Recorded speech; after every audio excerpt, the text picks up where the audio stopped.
다 같이 사도신경으로 우리의 신앙을 하나님께 고백하겠습니다. 나는 전능하신 아버지 하나님, 천지의 창조주를 믿습니다. 나는 그의 유일하신 아들, 우리 주 예수 그리스도를 믿습니다. 그는 성령으로 잉태되어 동정녀 마리아에게서 나시고 본디오 빌라도에게 고난을 받아 십자가에 못 박혀 죽으시고 장사된 지 사흘 만에 죽은 자 가운데서 다시 살아나셨으며 하늘에 오르시어 전능하신 아버지 하나님 우편에 앉아 계시다가 거기로부터 살아있는 자와 죽은 자를 심판하러 오십니다. 나는 성령을 믿으며 거룩한 공교회와 성도의 교제와 죄를 용서받는 것과 몸의 부활과 영생을 믿습니다. 아멘. 찬송가 341장입니다.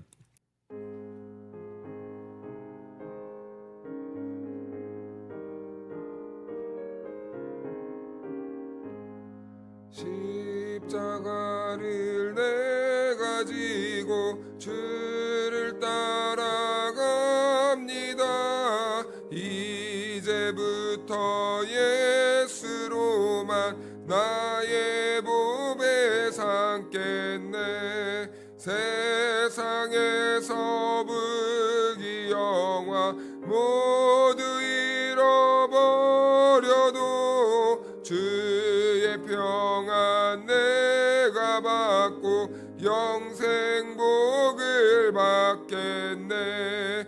주도 곤욕 당했으니 나도 곤욕 당하리.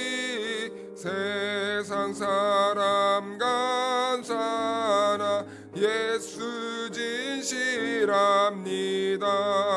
예수 나를 사랑하사 빛난 얼굴 보이면 원수들이 미워해도 염려할 것 없겠네. 내가 핍박 당할 때에 주의 품에 안기고 세상 고초 당할수록 많은 위로 받겠네. 주가 주신 기쁨 외에 기뻐할 것 무엇냐. 주가 나를 사랑하니 기뻐할 것뿐일세. 아멘. 오늘 우리들에게 주신 하나님의 말씀은 마태복음 5장 4절입니다. 애통하는 자는 복이 있나니 그들이 위로를 받을 것이미요. 아멘. 할렐루야. 하나님의 은혜와 평강이 우리 모두에게 함께하기를 주님의 이름으로 축원하고 축복합니다. 네, 어제 말씀에 이어서 오늘은 팔복의 두 번째 주제입니다. 애통하는 자가 복이 있다라고 이렇게 말씀하십니다. 그들이 위로를 받을 것이다. 이 말씀은 참 역설적입니다. 왜냐하면 원문의 느낌을 살피면 이런 느낌입니다. 행복하다, 슬픔이 가득한 자여 라는 말과 같기 때문입니다. 행복하다, 슬픔이 가득한 자여. 슬픔이 가득한데 왜 행복합니까? 애통하는데 복이 있다는 것이죠. 그 이유가 무엇인지 이제 오늘 말씀을 통해 하나하나 살펴보려고 합니다. 그렇다면 먼저 애통은 무엇인가? 우리는 이 신앙생활을 하면서 유사애통에 조심해야 됩니다. 유사애통. 눈물은 있는데요. 그 눈물이, 그 슬픔이 하나님께로 향하는 눈물과 슬픔이 아니라 다른 슬픔의 목적이 있다는 겁니다. 그러니까 슬픔은 있는데 하나님께 나아가지 않는 그 눈물이 있다는 겁니다. 그런데 예수님께서 복되다고 하신 애통은 그런 유사품의 애통이 아니라 하나님을 향한 애통이라는 거죠. 이 유사품의 눈물을 흘린 사람들이 성경에 가끔 이렇게 등장을 합니다. 첫 번째로 보면은 예수님의 제자였던 가룟 유다가 그렇습니다. 가룟 유다는요, 예수님을 팔아 넘겨요. 그런데 팔아 넘기고 그 다음에 후회의 눈물을 흘리게 됩니다. 있을 때 좀 회개 좀 하지. 다 팔아 넘긴 후에 그 다음에 내가 내 스승을 팔아 넘겼구나 라는 이 후회의 이 애통을 느껴요. 그런데 그것은요, 예수님께로 하나님께로 돌아갔던 그 애통이나 슬픔이 아니라 그냥 자기 절망으로 끝나는 애통이었습니다. 자기가 자책감에 못 이겨서 슬퍼한 그 느낌이죠. 그리고 사울의 눈물도 있습니다. 초대왕 사울이요. 그는요, 다윗을 참 많이 쫓아다녔습니다. 그런데 다윗을 쫓아다니는 이유가 다윗을 죽이기 위해서 항상 이 사울은 살기가 등등해서 쫓아다녔죠. 그런데요, 그는 때때로 이 다윗과의 이런 관계 속에서 후회의 눈물을 흘려요. 후회의 눈물. 그런데 그것은 하나님께로 향했던 그 눈물이 아니었어요. 회개의 눈물이 아니었어요. 그 눈물을 흘린 후에 그는요, 이상하게 꼭 우울증 환자처럼 다시 분노해서 다시 막 다윗을 혈기등등하게 이 맹렬하게 쫓아다니는 이 모습을 보입니다. 아무튼 이 사울이란 사람도 이 후회의 눈물을 흘렸지만 그것은 참된 회개의 눈물은 아니었다. 이런 것을 보니까 우리가 그 신앙생활 할 때 눈물을 흘리는 것은 눈물을 흘리는 것인데 이것이 참 회개로 이어지지 않는 눈물이 있을 수도 있다라는 것을 성경을 통해서도 볼 수 있게 되죠. 그리고 또 구약 시대에 이 가인은 어떻습니까? 자기 동생을 죽이고 나서 하나님께서 그의 죄를 지적하니까 막 그가요 막 슬퍼해요. 근데 그 슬퍼하는 이유가 억울해서 자기 동생을 자기가 죽였다는 걸 지적받으니까 자기 죄를 지적받은 거에 대해서 너무 억울해가지고 이 사람이 슬퍼합니다. 이런 애통이 있을 수도 있다라는 겁니다. 이런 것을 가리켜서 유사 애통이다라고 해요. 눈물은 흘리고 우리가 볼 때는 그 눈물 흘리는 것 때문에 그리고 참여하고 회개하는 것처럼 보이는데 그 안에는 자기 연민이 있고 그 안에는 자기 고집이 있고 자기 절망이 있고 이 위선에 눈물이 있다라는 겁니다. 이처럼 눈물이 있다고 해서 참 회개도 아니고 참된 애통은 절망으로 끝나는 것이 아니라는 거예요. 사람에게 보이기 위한 눈물도 아니라는 거죠. 참된 애통은 어디로 향하게 되냐면 하나님께로 향하게 합니다. 참된 애통은 자기도 아니고 다른 사람도 아니고 하나님께 향하게 되어 있다는 겁니다.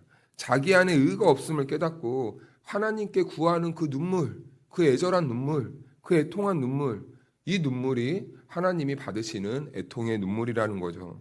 그래서 우리가 어제 보았는데 이사야 61장을 한번 다시 찾아볼까요? 우리 이사야 61장 1절 말씀.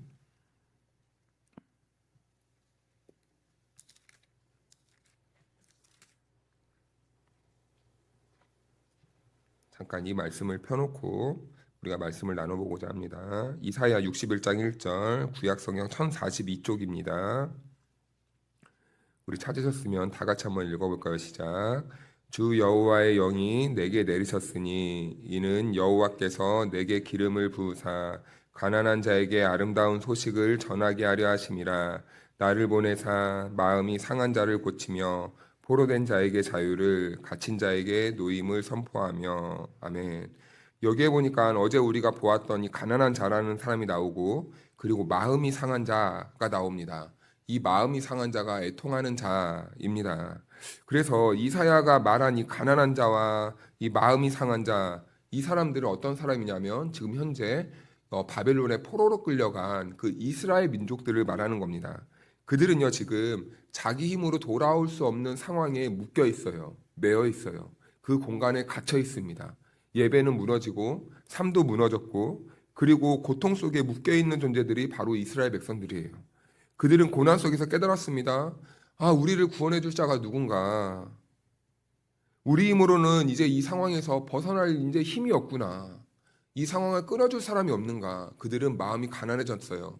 그런데 마음이 가난해졌는데 이어서 등장하는 것이 슬퍼했다고 합니다.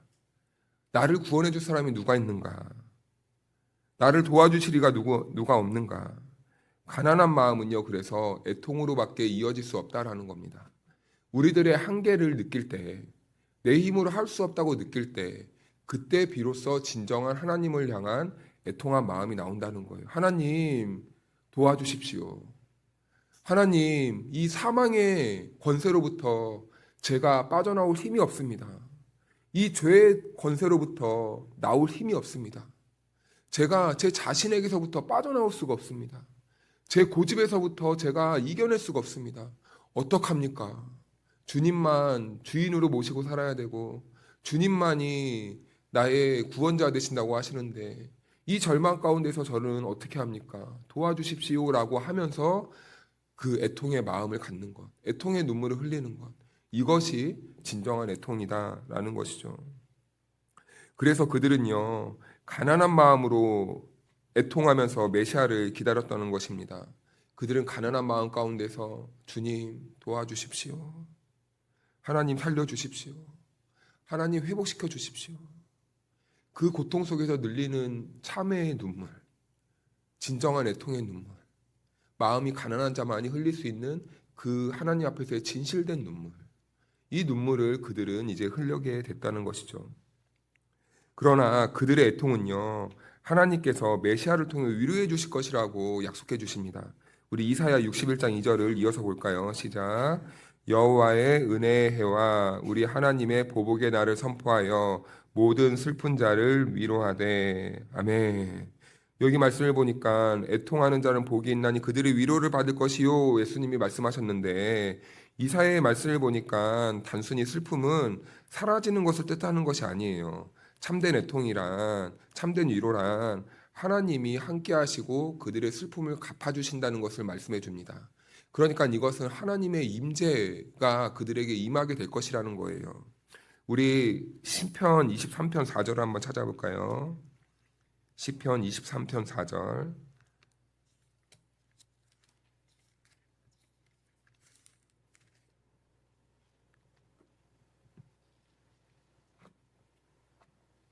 우리 4절 23편 4절을 같이 읽겠습니다. 시작.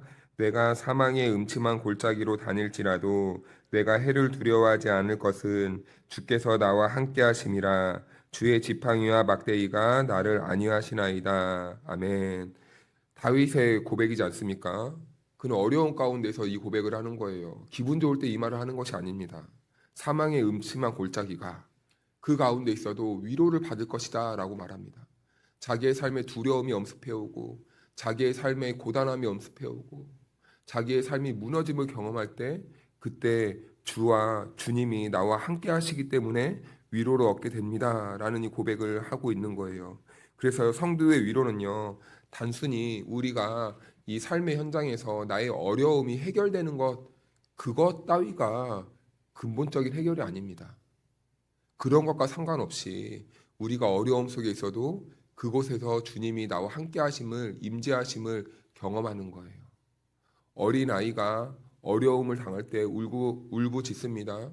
그럴 때 그 울음을 멈출 수 있는 유일한 존재가 바로 부모님이에요. 어머니의 품이고 아버지의 든든한 이 손입니다. 어머니의 품에 안길 때 아이는요, 울음을 그칠 수 있어요. 자기보다 능력 많은 아버지가 손을 잡고 일으켜 주실 때 아이는 고통을 잊고 울음을 그치고 다시 용기 내서 일어설 수 있게 되는 것입니다. 고통이 사라지진 않을 수는 있어요. 자기의 몸이 다친 것이 금방 회복되지 않을 수 있어요. 그런데 이상해요. 부모님의 품은요, 아픈 것과 별개로 안위감을 줍니다. 안동함을 줍니다. 그를 괜찮게 만들어냅니다. 다윗은 고통 중에 있어요. 고통 중에 있는데 하나님의 임재를 경험한 거예요. 괜찮아지는 거죠. 우리의 삶도 그렇지 않습니까? 우리가 때로는 어려운 일을 당해도 하나님의 임재하심이 우리 안에 있으면, 우리가 하나님의 임재하심 속에 있으면 우리들의 삶은 비록 변하진 않아도 우리의 삶이요, 우리의 마음이, 우리의 영혼이 반석 위에 세워진 것 같이 괜찮아지는 거예요. 우리 앞에 든든한 대장이 있는 것처럼 괜찮아지는 겁니다. 우리 앞에 적군이 있어도 그 사이를 큰 성이 가로막아 주는 것처럼 그 안위감을 느끼게 되는 것이죠. 그래서 다윗은 그것을 느꼈던 겁니다. 단순히 문제가 해결되었던 것이 아니에요. 그 고통 속에서도 하나님의 임재하심으로 다윗은 하나님과 동행할 수 있게 되었던 것입니다. 그래서 성도는요, 그 우리 안에 성령님이 계시지 않습니까? 그 성령님이 우리들에게 항상 무엇을 알게 하십니까? 내가 너와 함께한다. 내가 너를 이끌고 있다. 내가 너를 버리지 않고 있다. 세상은 너를 고아와 같이 방치해도 나는 너를 고아와 같이 두지 않을 것이다. 나는 너를 끝까지 인도할 것이다. 라고 성령님께서 우리와 함께 해주시면서 말씀해 주시지 않습니까? 이것이 바로 참된 위로라는 거예요. 나를 떠나지 않는다는 그 하나님의 음성, 나를 붙잡는다는 하나님의 음성, 이것이 바로 참된 위로의 시작이라는 것이죠. 성경에는 많은 눈물이 있습니다. 그런데 성경이 복되다고 말하는 애통은 결국 우리들의 심령, 우리들의 영혼, 우리들의 모든 시선을 살아계신 하나님께로, 예수 그리스도께로 우리들을 이끌어 가신다는 겁니다. 다윗의 애통이 그랬다는 거예요. 그는 자기 죄 앞에서 무너집니다. 자기 안에 의가 없다는 것을 깨닫습니다. 그런데요, 그는요 하나님께 긍휼을 구했습니다. 하나님께 긍휼을 구하는 이 가난한 마음으로 다시 주님 앞에 올바로 설 수 있는 애통의 눈물을 흘렸다는 거죠. 우리 시편 51편 17절 한번 찾아볼까요? 좀 뒤로 넘겨서 시편 57편 17절 말씀입니다.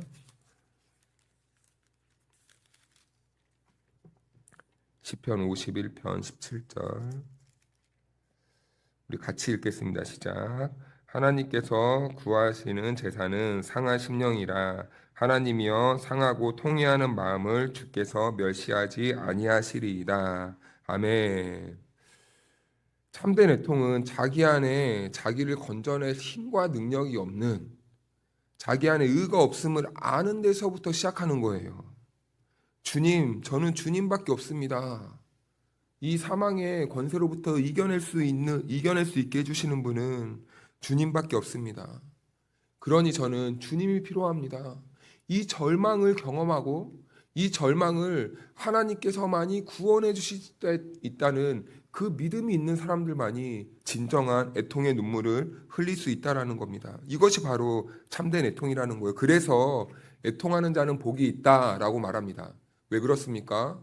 왜 눈물을 흘리는데, 왜 슬픈데 복이 있습니까? 그 슬픔은 결국 하나님께로 향한 그 애통이기 때문입니다.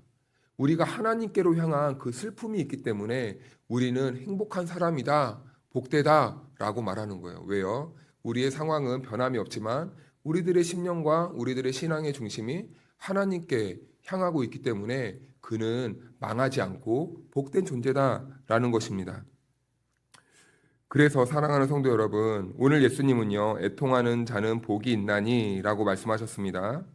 이 애통하는 자는 먼저는 자기 안에 의가 없음을 깨닫고 그리스도의 그 도움을 구하는 사람이었습니다. 그리고 그리스도의 은혜를 구하는 눈물을 흘리는 사람이었습니다. 그런 사람이 위로를 받는데요.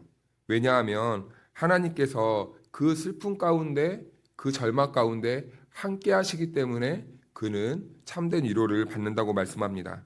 상황이 바뀌지 않아요. 사망의 음침한 골짜기를 걷고 있어요.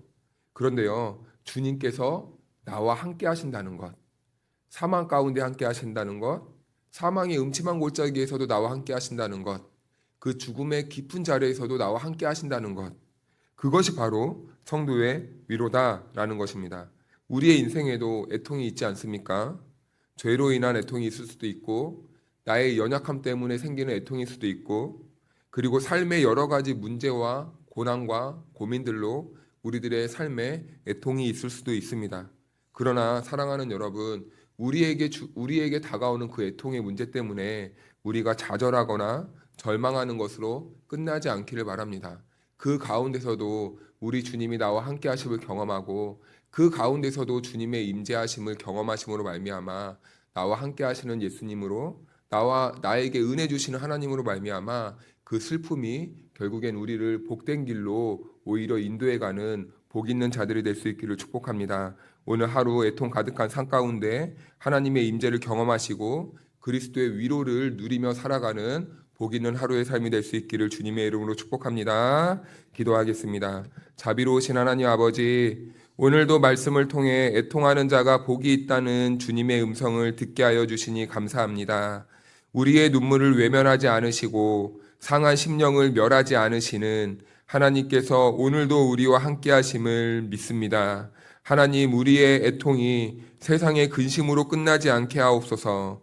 죄를 깨닫게 하시는 은혜 앞에 더 겸손하게 서게 하시고 절망이 아니라 그리스도의 십자가를 바라보는 믿음을 허락하여 주시옵소서. 삶의 무게와 아픔 속에서도 주님께 마음을 활짝 열게 하시고 어떤 상황에서도 우리를 떠나지 않으시는 하나님의 임재를 깊이 경험하며 살아가는 복 있는 하루가 되게 도와주시옵소서. 하나님, 오늘을 살아가야 하는 성도들에게 은혜를 허락하여 주시기를 원합니다. 마음에 상처가 있고 근심이 있고 이렇게 어려운 가운데 살아가는 성도들에게 하늘의 위로를 더하여 주시고 또한 몸이 아파 병상에서 치료를 기다리는 성도들에게는 하나님의 능력의 손으로 만져주사 치유와 회복의 은혜가 있게 하여 주시옵소서. 하나님, 또한 성도들 가운데 연로하신 성도들도 있습니다. 몸과 마음을 붙들어 주시고 외로운 시간 속에서도 주님의 따뜻한 동행을 날마다 경험하는 하루하루가 되게 도와주시옵소서. 또한 다음 세대들을 축복하여 주시고 인도하여 주시기를 원합니다. 세상의 위로를 찾아 헤매기보다는 하나님 앞에 마음을 쏟아놓을 줄 아는 믿음의 사람들로 자라게 하시고 어려움 속에서도 주님을 더욱 의지하는 세대로 세워 주시옵소서. 우리 교회가 말씀에 맡겨진 교회가 되게 하여 주시기를 원합니다. 말씀의 통치를 받는 성도들이 상한 심령을 품고 함께 기도하며 위로하는 공동체가 되게 하시고 그리스도의 사랑으로 지친 영혼들을 세워가는 교회 되게 하여 주옵소서. 오늘도 우리와 함께 하시는 주님을 의지하며 참된 위로와 소망 가운데 살아가게 하여 주실 줄로 믿사오며 거룩하신 예수님의 이름으로 기도하옵나이다. 아멘.